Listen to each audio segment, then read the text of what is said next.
a few weeks ago, this guy didn't exist. No CAD, no Blender, no sculpting, no hours spent watching Fusion 360 tutorials trying to remember what button does what, just an idea.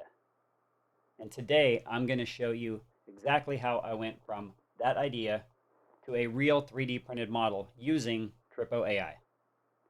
But before we get to AlphaFox, I just want to show you how far this technology has come.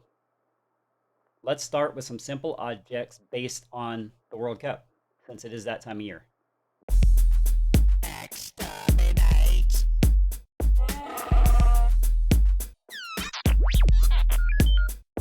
Bazinga!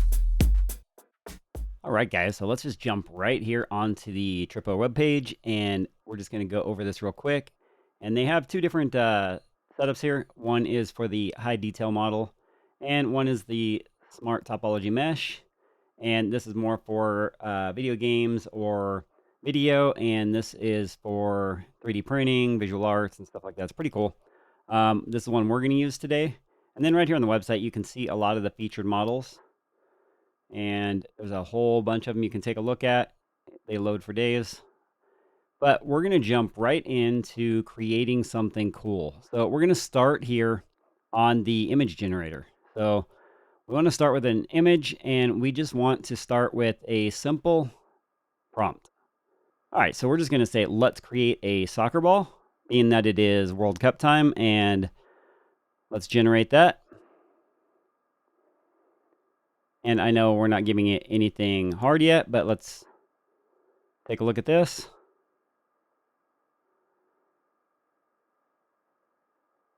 And there we have it. Within just a few seconds, we have soccer balls. All right, so now we're just going to create a quick player here that is kicking that soccer ball. And as you can see, guys, this is super easy. Does it very fast. So now we're going to add one more prompt here. All right, so now we want to create that same player, but kicking the soccer ball with the World Cup trophy in the background. So let's generate this up.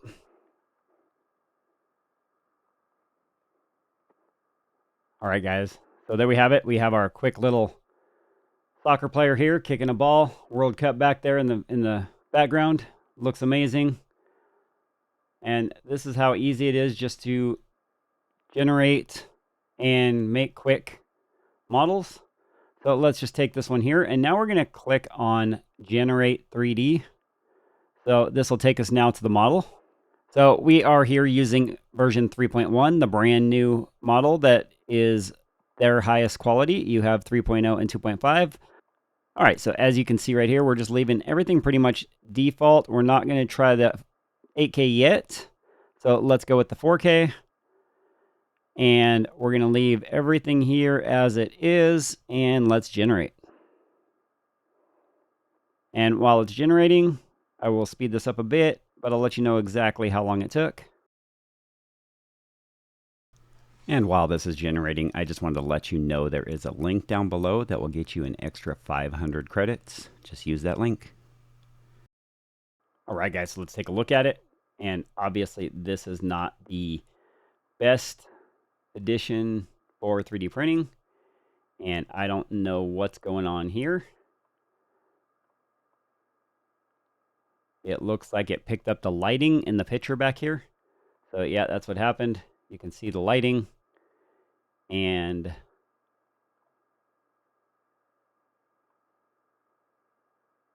it picked up that lighting as part of the player.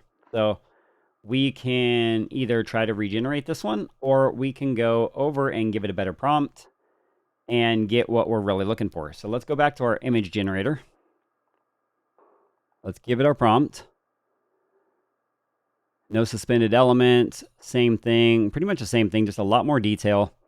And I'm telling it not to have anything floating, anything in the air. And let's see what we get here. Now this is Nano Banana. And we're going to try this in a couple different models here. So let's see what happens. That is actually really good, and those are definitely printable. So now let's take a look at GPT and see what GPT does. Same exact prompt, identical. Let's just see what we get. But yeah, as you can see, all of these, this one will have some supports. They'll all have some supports, but they're all printable. So let's see what GPT does. Oh, wow. Yeah, the GPT model is definitely better than the Nano Banana 2. And I think this is where we're going to stay. I really like this one here. And this one here with the soccer ball on the ground. So let's take this one right here and generate. And again, we're going to do it in the brand new 3.1 and generate. We're leaving all the other specs and everything the same. We didn't change anything here. It's still 4K, but this time it is in our 3D printable style image. So let's see how this does. And again, I'll let you know exactly how long it took right after this is done. So look at this model, guys. This thing turned out really cool. There's no weird overhangs. We gave it a way better prompt this time. The foot is actually sticking through the wall back there, but that's all right. But the detail on that trophy is really cool. And you can just see the texture and everything on it is really, really nice. So if we go into the solid view, go back to the textured view. The solid view is basically what your print would look like. And then got a couple different views down here. That one's really cool. Cartoon style view. And your sketch. And then my favorite, the hologram. I love the way that hologram goes up and down. It looks really neat. It's just a really good way to showcase a model if you just wanted to take a quick little screen video grab of that and a video of that and put that on whatever your Etsy store or whatever it is that you're printing these for, or if you're making them for yourself. It's just kind of cool. So yeah, this is the model right here. But now let's jump into the main project and what I'm actually doing here. So my goal was to make a mascot. I don't have a mascot for my channel, and I wanted something that represented the channel in a good way. So I gave it a few different prompts here, and I wanted a detailed cybernetic fox mascot. And I did this a few different ways. So if you start down here at the very beginning, a lot, I wasn't quite specific enough of what exactly what I was looking for. And then I started changing the prompt slightly and getting a cool little furry guy. Looks like a cute plush toy or something, but not what I was looking for the channel. And then I started actually getting into what I was looking for here. So the prompts I gave it got a lot better. And then I gave it some 3D print style prompts, just the fox alone. And they turned out really cool.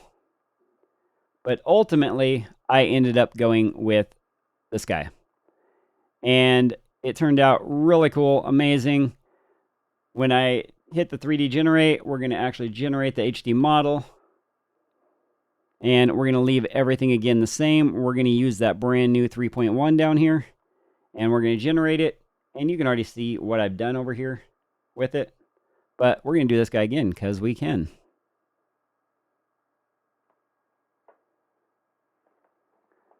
All right, guys. And here is AlphaFox. Look at that thing. He turned out amazing. And ultimately, this is the one I ended up printing. Now, the ANT didn't come out very good here. And you can regenerate these for free. Up to 3 times, I believe. But I can paint that in or fix that up in the slicer. And again, the detail here, the model itself, is exactly what I was looking for in a mascot. So yeah, as you can see, guys, there's no weird overhangs or angles or anything. I mean, everything looks really good. It's going to 3D print real well. Because of how smooth and the texture and everything, it's going to be really easy to colorize in the slicer. And everyone knows, anyone that 3D prints knows that colorizing in the slicer is not the easiest thing. And I'm not going to go into a whole lot of detail on that. I may show you a little bit on how I fixed them up in the slicer, but we're not going to go crazy on that when we actually print him. So, yep, this is AlphaFox. So yeah, when you export them as an OBJ with the color turned on, export vertex colors, you'll get about 16 colors into your slicer. All right, so when we first import our model, it's going to come out looking like this with a whole bunch of colors. And as you can see, we only have 4 colors. So let's flip him over real quick. And now we're just going to make everything that kind of looks blue, blue.